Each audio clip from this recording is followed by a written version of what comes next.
Hi everyone, I'm Airier, and today we're going to be checking out Tex Talks Battletech the Charger, Chapter 6, Enter the Squared Circle. This is more of the Charger video Tex has been doing, and honestly, I'm quickly, as in over the course of the last month, figuring out that this entire video is showing the Charger is basically the reverse Warhammer. It's good-ish, okay, kinda, it's a thing. It is very much a thing that is really hard to completely destroy because everything but the engine is kinda replaceable. It is so replaceable and so not the main feature that it kinda makes it survivable. I still haven't figured out if this is a good mech or not, but it's definitely one that kinda has staying power, especially in the BS of the Succession Wars. So I'm kinda coming around to Tex's idea that this is not a great mech, but it's good. It just is good. I'm kind of coming to that, but I feel like I'm just doing something wrong saying that. So we're going to jump in and see if this maybe makes that decision a little easier, because I would like to not feel nearly as bad about wanting a Charger in any game or a model. Just it feels weird to say that. See if I can fix that. Again, there's a link below to the original video. Hit it up. And if you haven't already, why? Do that. And if you like this video, subscribe. Let's get started.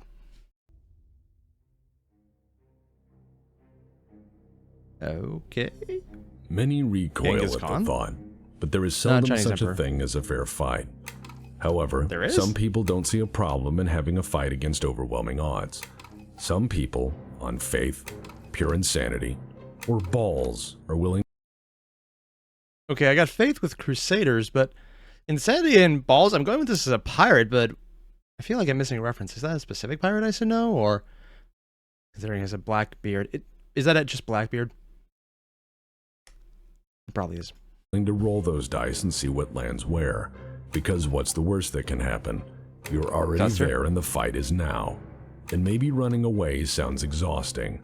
So for whatever reason, there is the challenge. Oh wow, he is very terrible. And some will. Oh, actually, that's a cool bit of art back there for a second. Go back. Was that? Oh yeah, he has two different eyes. Oh, that is terrifying. I love the art style on it. And some will always rise to meet it.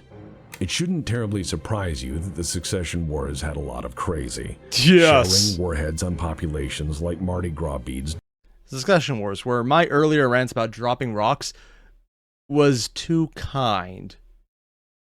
Yeah, honestly, I still think it's a perfectly good idea if you set it up in such a way that it's hard to detect, which is basically using orbital mechanics to slowly pool table of one rock into a larger rock through an orbital field, so that they eventually rain down. It's not easy to calculate, but if you do, you actually save a lot of, how to put it, energy on it. The problem is, if someone notices it, then it's all screwed off. On the other hand, it's deniable. So if you want to destroy something in the next decade, yeah, throw a couple rocks to the right place, they knock into bigger rocks, they just knock them off course if there's asteroids around. I mean, they have to notice it, but honestly, you know, solar systems are pretty big. I don't actually know how good their scanning technology is. Probably should look that up. That would actually be very interesting. Does that to people, so don't judge too harshly with the lens of here and now. These were wild years for humanity, and people were just trying to make it. Yeah. Civilization was, for all intents and purposes, along for the ride.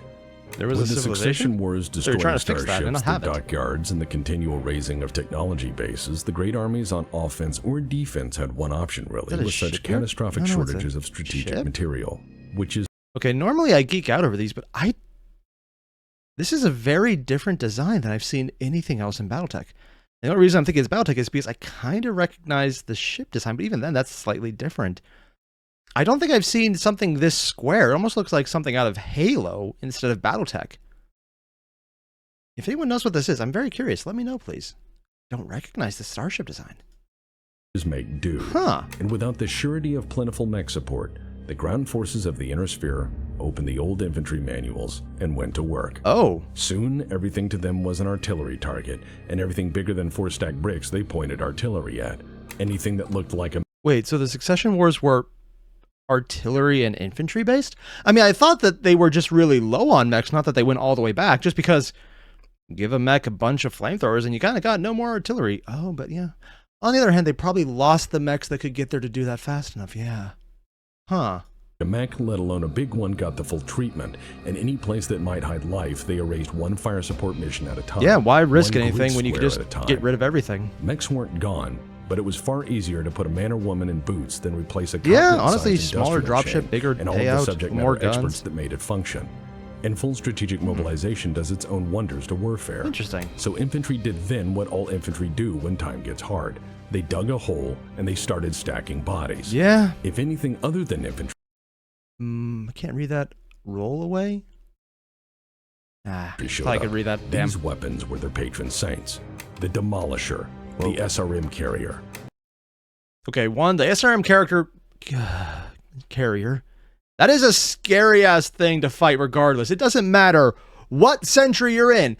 You got one of those things, it's like, oh, hey, there's a tank. It's an SRM carrier. If you see something that has line of sight on you and short distance, and you see, oh, that's 10 SRM-6s. I don't care who you are. That's terrifying. The Manticore. The Demolisher in particular made most mechs go away with twin AC-20s and frequently in a majestic double tap. From the time you saw the Demolisher to the... I think we're seeing why this is working, because this is an example of what the Charger would mostly be going against, because it would be there to get on the tanks, so it can be risked while other...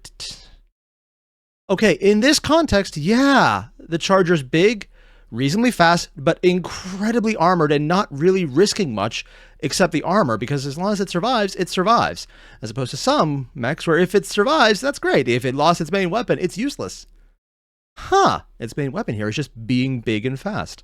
And against tanks, you know, suddenly the Charger's role really does make sense. It's an anti-tank, and it can take the brunt of some very scary monsters that could do 2 autocannons, giving nightmares to anyone driving anything smaller than an Atlas. And technically, I think a Charger is smaller, but honestly, details. 10 tons of armor. Was the full run of your life in most cases. When mechs got more scarce, the Demolisher and things like it scoured the battlefield mercilessly, and often augmented by combined arms units nearby and some terrifyingly heavy artillery. It was a bad time to drive a mech, or any big target, let alone an 80-ton assault mech with woefully inadequate ranged weapons, crap sensors, shit comms, and a big cockpit window. Tanks like... Oh yeah, it does have a big window. Honestly, I keep forgetting that part because I keep not driving them. I need to fix that. Really though, because it almost sounds like he's saying the mech would be bad against this, but because stepping on it to crunch it is a mech warrior thing, and a Battletech from Harebrained Scheme thing, not tabletop. That's where I'm throwing off, yep. Like the Demolisher were a centerpiece in this era for a damn reason. Cool waving flag. They work. Neat. They kill things very dead, very quickly. Still do in later games. Brief, if inherited primacy would not last, because there is a fairly awkward weapon system that can, if a pilot is crazy enough, stumble into, take a hit from, and then say hi to a Demolisher. This same system can then waffle stomp it into 2 dimensions. It can then find that one last guy who survived and decide whether or not to punt him back to his own lines before disappearing. War crimes unexplained, fading into the fog of war like a cryptid made of dying men's nightmare. Okay, this is exactly what I thought he was going to say.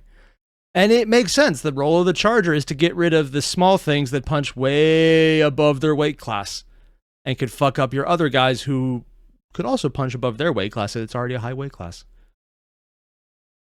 Oh god, it literally is a perfect Steiner Scout. Pressed into frontline service, second-rate mechs like the Charger were the only functional reminder of why mechs were scary, or even relevant. The Charger and its many equally poor second-rate friends went to war when there was nothing else. And amazing. Wait, that's a Charger? Honestly, I would have believed it was a Black Knight beforehand, except it has SRMs and what looks like... You know, I honestly can't tell if this is a laser rifle or the backblast of a really large bullet. Huh. Yeah, there's a lot of really weird Charger styles. The head on here looks like it was retrofitted off a Black Knight. Although with some, you know, maybe it was. Art gets weird, I know. It survived. Mech warriors assigned to second-rate machines like the Charger were considered frontline and thus expendable. Charger pilots were... I can recognize this style, I just haven't seen anyone get into this yet. The Neuro helmet, okay. The fact that the eyes are taped open, the mouth has a freaking Oh, there's blood coming from it. And, ah! Oh, this is horrifying.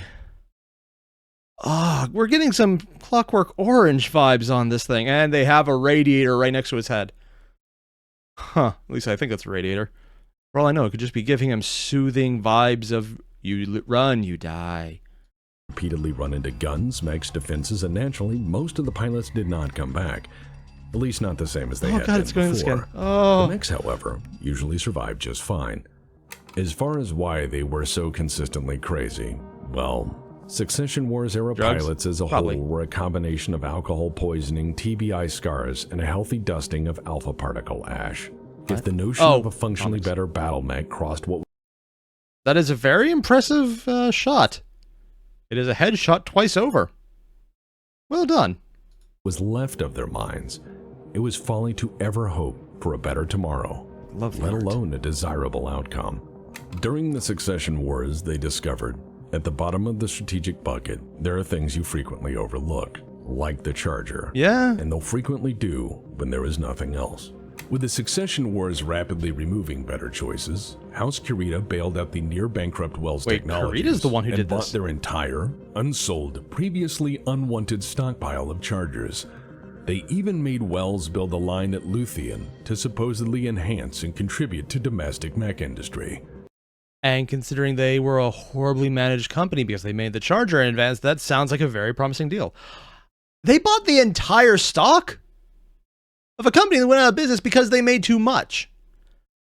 I mean, were those prices just dirt cheap? They probably were. Or it was probably going out of business sale for all I know. Or a, you're actually willing to buy from us? Shit, give him any price you're willing to pay deal. This would result in its own problems, but during the Succession Wars... I actually don't know. I want to say it's a Shadowhawk, but it doesn't quite look like it. Doesn't look like a... It's too... Yeah. I don't know what mech this is. It doesn't look like a Shadowhawk, but it could be a Shadowhawk. Also, I don't know if Kirita uses... Would it matter? Anyone uses whatever they can get. Any weapon that worked was frequently good enough. And doctrine-wise, Kirita had no issue running pilots into a meat grinder until either exceptional pilots prevailed or there were no more mechs to worry about. And as easily repaired, Chargers fit that doctrine very well. Run in, don't die. The Charger of the Succession Wars is, in every likelihood, this rusty, dented kaiju of a war machine that's burned up 20 pilots in 6 months, which may come charging in at any time to escort you and your home team into the afterlife, or explode gloriously in the process. But considering how much armor it has compared to everything else, and the only thing you need to kill is a CT kill, it doesn't explode nearly as much as anything else. Frankly, yeah, it's just a really good mech to not die. And this cycle would technically be a zombie mech because it doesn't really have anything worth shooting off to start with, though. Produced a hero, or became a very brief and very dirty star. Once upon a time, humanity likened such tragic heroes to Cervantes' own Don Quixote, suggesting that they were another age of hilariously tragic figures playing at heroes, tilting at windmills, and pretending they were saving the world. I can't really comment on whether art or life is more surreal here, but I can say this. Somewhere in the hell of 4 Succession Wars, where better mechs were slain by the score, somewhere in the fury of no ammo, no logistics, no spares, no reinforcements, somewhere in that realm of pure madness, where you are out of everything but the goddamn enemy, second stringers like the Charger started to take back the battlefield in small part by clumsily throwing hands. Because the only thing you need to replace most of its broken stuff is just the enemy having metal. Oh god, yeah. That thing is... It could probably work as a scrap heap that you just scrap together, because as long as the engine works, like Tech said, it does technically keep going. Just when people thought mechs were about done, the Charger showed up and punched them into the ground or died trying. I personally feel this crazy cycle kept mechs relevant in this era. It suggested that any mech was potentially better than none. Yeah. And if boldly piloted to near certain doom, it suggested that a mech was a game changer in the right, if crazy, hands. Because to some people, the rare few dreamers, those few... Okay, I need to ask, what the hell is up with that audio cue? It goes from Oh god, is it about to drop into the full March of the Gladiators, the circus theme? I think it is. I need to hear this again. What the hell is he trying to say? Because to some people, the rare few dreamers, those few charger pilots, the 1 in 10,000, they don't see the world like we do. To them, well... No, that's... I think... I hear that at graduations. I still have no idea what that is. I recognize that build-up. I thought it was actually March of the Gladiators for a second. I don't know what audio cue he was going for. It's like, well, they just... I'm missing something here. 10,000. Yeah. They don't see the world like we do. To them, well, the sky is the limit, and space is the place. And they believe that anyone can be a real warrior of the wasteland, the Ayatollah of rock and roller, the cream of the crop, the hammer of justice, the people's elbow, that you, noble wasteland mech warrior, can walk into the consecrated holy battle of mech warfare like the third monkey on the plank up Noah's Ark, and brother, it's starting to rain. That is actually the first time I've heard that expression, but it's a pretty good one because I can get exactly what it means. Also, why is he basically describing the Charger as the mech that's amazing when nothing else is? Actually, never mind. That's a perfect description of the Charger, yeah. Unleashed as such, the Charger is an assault mech designed for getting in close and then committing assault. People that being beat to death with your own limbs is always a legitimate concern to have in a war zone. Without the encumbrance of weapons or any delicate anything to worry about, and being very fast. As long as it has the armor, it's going to keep going. The Charger was in many ways almost perfect for this incredibly barbaric age of war.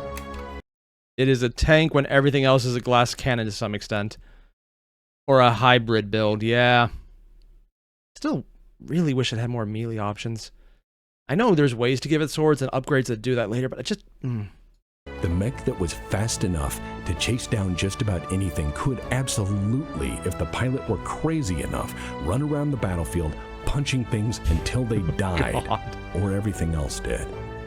It was a magic time to be alive in the inner sphere. Still looks weird in this version. By surviving long enough, the Charger reminds studious mech experts that survival isn't about being best, but rather not dying, actually surviving.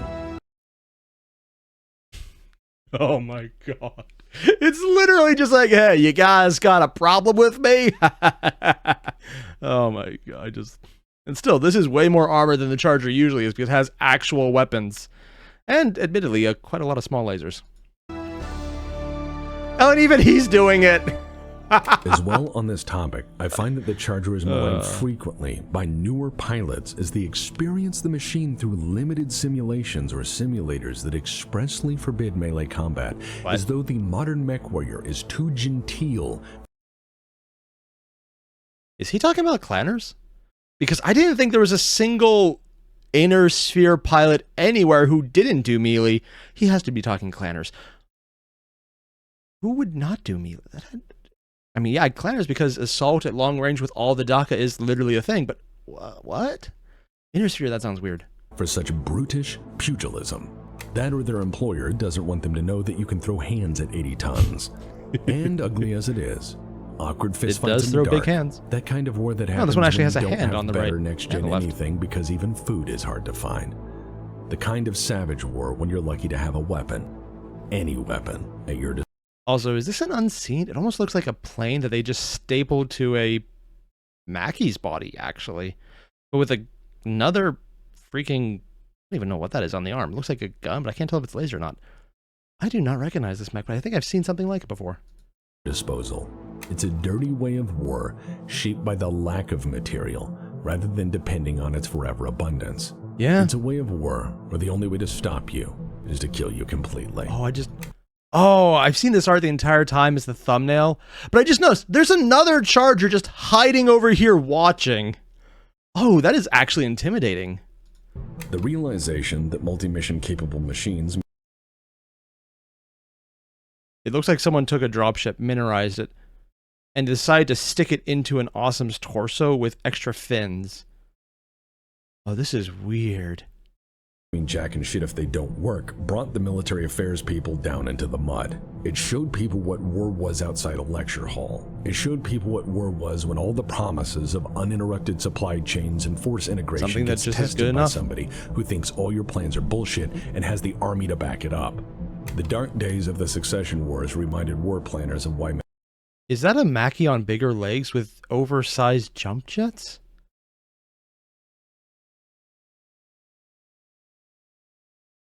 I have no idea what it is, and I kind of want it.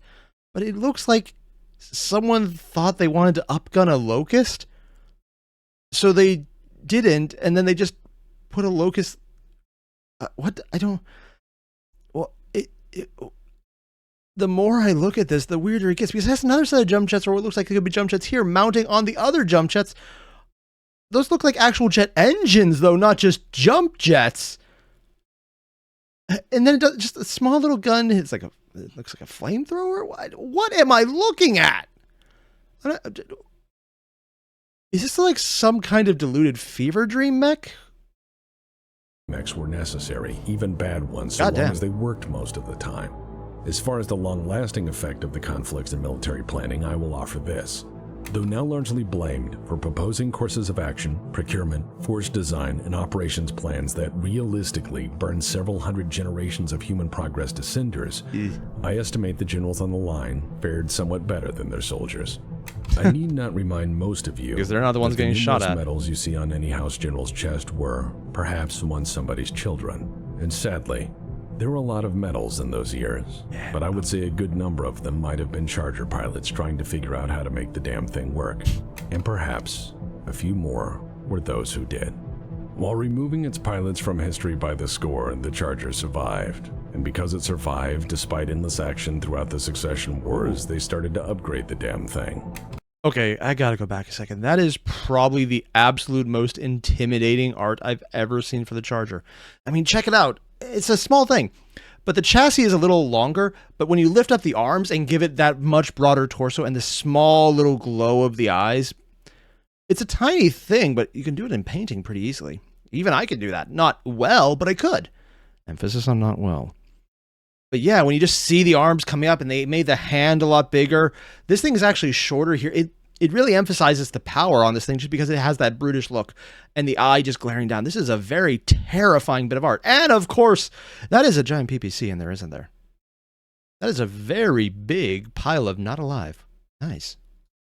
House Kirita practically had no choice, as they now sat astride a giant production line they bought on impulse when the war Still need to grab that one. And while the Every time I find one, it never perfect, drops in. It came back most of the time. The principle then was the same as it is now. Oh? Clean the last pilot out of it with a hose, patch the mech up, and go again. Yep. And that, I suppose, is the enduring lesson of the conflict. That which survives is often, well, lesser somehow. And I think this feeling of loss is expressed in disgust pinned on the mech that managed to live when the good people in them generally did not. As a symbol of pilots forced to do too much with far too little, and the sacrifices they made to desperately hold the line, the Charger is a harbinger of truly bad times for mech warriors. While that old furious anger in Donkey's leading lions is truly right. I realize what he's about to go into, considering he's pulling up charges from a trench. He's going to make a reference to the Russians in World War II, where they just sent waves of people, and when the first wave died, the second wave picked up the guns because they didn't have enough. Oh. And the Charger is basically that mentality, isn't it? When laid squarely at the feet of this machine. Intermission? Yes. This is the part we put in so you can go to the bathroom and grab another drink. Oh, God. It's an intermission, of course, yeah. You have 3 minutes until the track stops to do your business, assuming you are watching live. Mike usually does the intermission, but he is not here, and I have taken over, so let me... Wait, if Mike's not doing this, who is doing this one?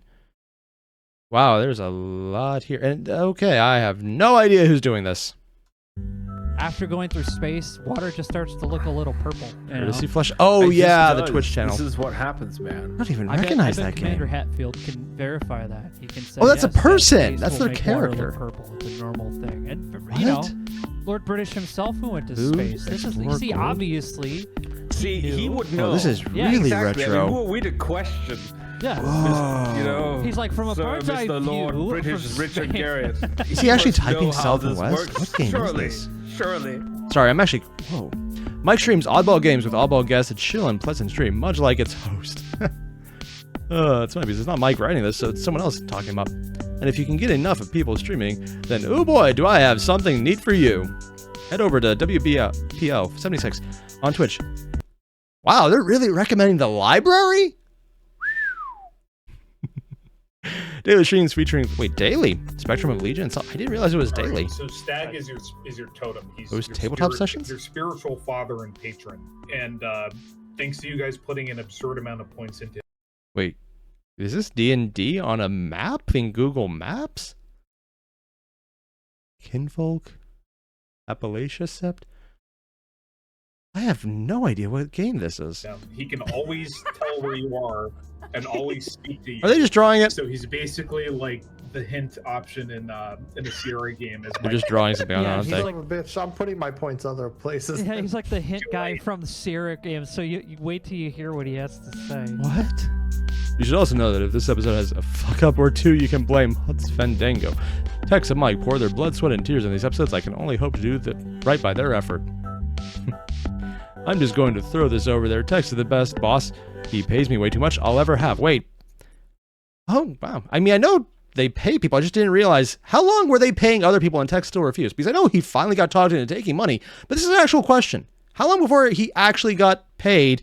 And by that, I mean probably held down, strapped to a chair and said, shut up and take our money. After he had already started paying other people.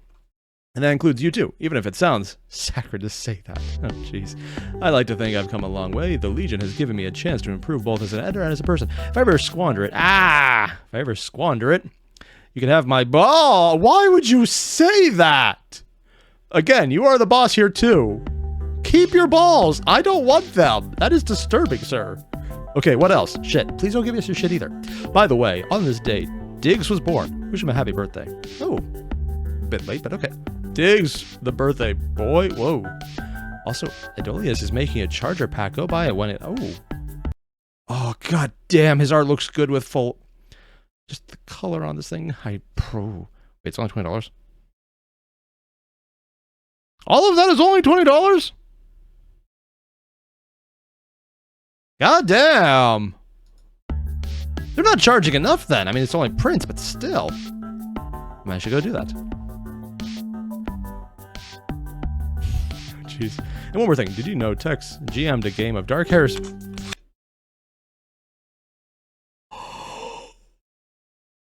Dark Heresy, where the gang plays as beat cops? I know just enough about Dark Heresy to realize it is the equivalent of saying, hey, you like 40K? We're going to give you the weirdest ass shit in the entire setting in one go. Oh my god, this is amazing. I need to see this. Oh, please tell me someone did animations of this. I want this with an unbridled passion. Oh. I'm rolling now. Oh no. Location's gonna be left arm. Oh yeah, that's gone. It just... And then just jetting blood, and he's like... Oh god! What's with that? No, you should have said, nah, also, you the sword's pink too. Oh, come on. Freeze. I love this. All right. To drop your arms. Oh, there we go. I need to find this. No, this I actually want to find that. Okay, all joking aside, if anyone knows where I can find any maybe recordings or things on YouTube where I can just get the playthrough Tex and the Black Pants Legion did of Dark Heresy, I want that. I really want that. That is the craziest stuff you can do in all of 40K, and they can do some really stupid shit in it. It's like all of the stuff that makes it funny is in that game. Like everything else is a little more serious when you try. This, even if you try, it doesn't stay serious, or at least I've never seen someone do it and remain serious more than as long as it takes to roll up your character and actually start playing. Yeah. More importantly, though, I'm getting a distinct vibe that, yeah, it's the goodest mech that takes what the Warhammer does, and the Charger just does it worse, but in a way that is still comparable. It's all the methods of the Warhammer accidentally repeated. But unlike the Warhammer, which did it intentionally, it's not just accidentally, it's like actively failing to reach accidental success. Has successfully failed? Failed successfully? Yeah, it could go either way, but honestly, it still feels like there's too many words of success talking about the Charger. I do feel better talking about it because I'm getting the context here. It's not a good mech. It's the only mech left because it's durable as hell and able to get in there, take out the other scary things that are much cheaper so that you have them a lot more frequently when everything else is gone.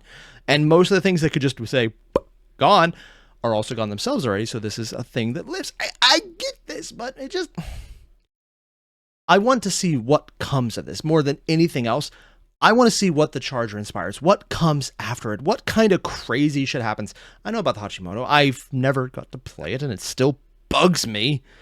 Every time it spawns, I never get any salvage in any of the games. Any of the games. Multiple games. It's annoying. Yeah. So I'm kind of getting where Tex is going on this. Also, I just love the things they do in the intermission. This is a nice short one. It didn't have any randomly electrocuting hot dogs to cook them scenes, which is still something I'm stuck on because that's weird as hell, and people say that's a perfectly good way to cook, and I am terrified of those people. That's a thing I'm going to stand by. So yeah, if you haven't already though, link below, original video, hit it up. Are you done? If you like this, subscribe, and let me know anything I missed because I'm aware. Yeah. And I'll see you guys in the next one. Adios.